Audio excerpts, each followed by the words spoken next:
Ang ending nito, ang punot dulo nito, design flaw. It is a design flaw. Mali yung design. May problema sa disenyo ang Cabagan-Santa Maria Bridge kaya bumigay ang isang bahagi ng tulay.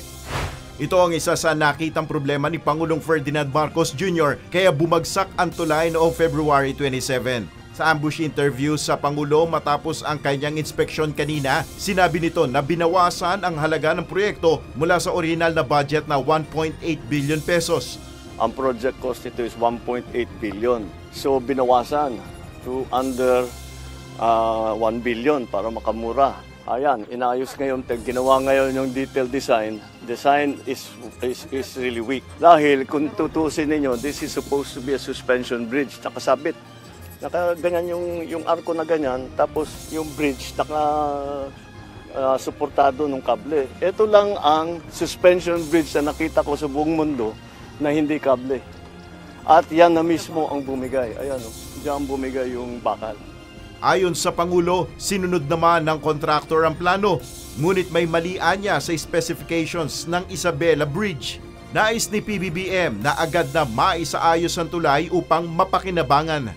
So, we have no choice. We have to go back.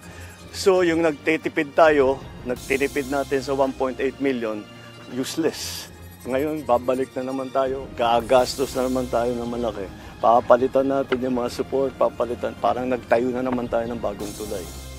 Tinukoy naman ni Pangulong Marcos Jr. ang posibleng may responsibilidad sa pagguho ng bahagi ng Cabagan-Santa Maria Bridge sa Isabela. Who is responsible is basically who made the design, because their design is poor. Look what happened. And then also, those trucks should never have been on the bridge.